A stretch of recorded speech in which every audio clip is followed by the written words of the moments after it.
പറവൂർ പാലത്തിന് ഉയരം കുറവാണെന്ന പരാതിയെ തുടർന്ന് നടത്താനിരുന്ന പരിശോധനയിൽ വീഴ്ച വരുത്തി ദേശീയപാത അധികൃതർ. കുടിവെള്ള പ്രശ്നങ്ങളും ഇലക്ട്രിസിറ്റിയുമായി ബന്ധപ്പെട്ടിട്ടുള്ള പ്രശ്നങ്ങളും അടിയന്തരമായി പരിശോധിക്കുവാനും പ്രതിപക്ഷ നേതാവിന്റെ നിർദ്ദേശപ്രകാരം ജില്ലാ കളക്ടർ വിളിച്ചു ചേർത്ത ഉദ്യോഗസ്ഥതല യോഗത്തിൽ തീരുമാനിച്ചിരുന്നു. എന്നാൽ 3 മണിവരെ കാത്തിരുന്നിട്ടും അധികൃതർ എത്താതായതോടെ ജനപ്രതിനിധികൾ രോഷാകുലരായി.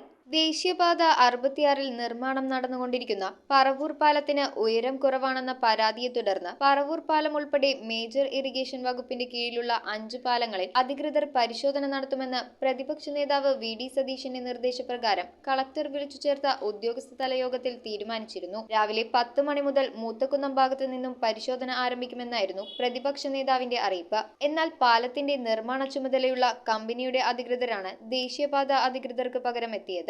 3 മണിവരെ കാത്തിരുന്നിട്ടും ദേശീയപാത അധികൃതർ എത്താതായതോടെ ജനപ്രതിനിധികൾ രോഷാകുലരായി. പാലത്തിന്റെ ഹൈറ്റ് ഉയർത്തി ഞങ്ങൾ ആവശ്യപ്പെട്ട പ്രകാരം രേഖാമൂലം കൊടുത്തിട്ടുണ്ട് കളക്ടർക്ക്.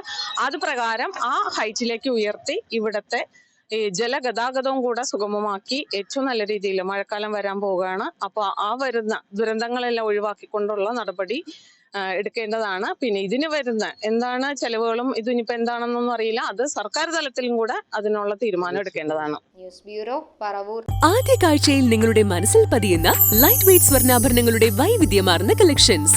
250 മില്ലി മുതലുള്ള കുട്ടിവളകൾ, 1.5 ഗ്രാമിൽ തുടങ്ങുന്ന മാലകൾ, 2 ഗ്രാം മുതലുള്ള വലിയ വളകൾ. Aleena golden diamonds,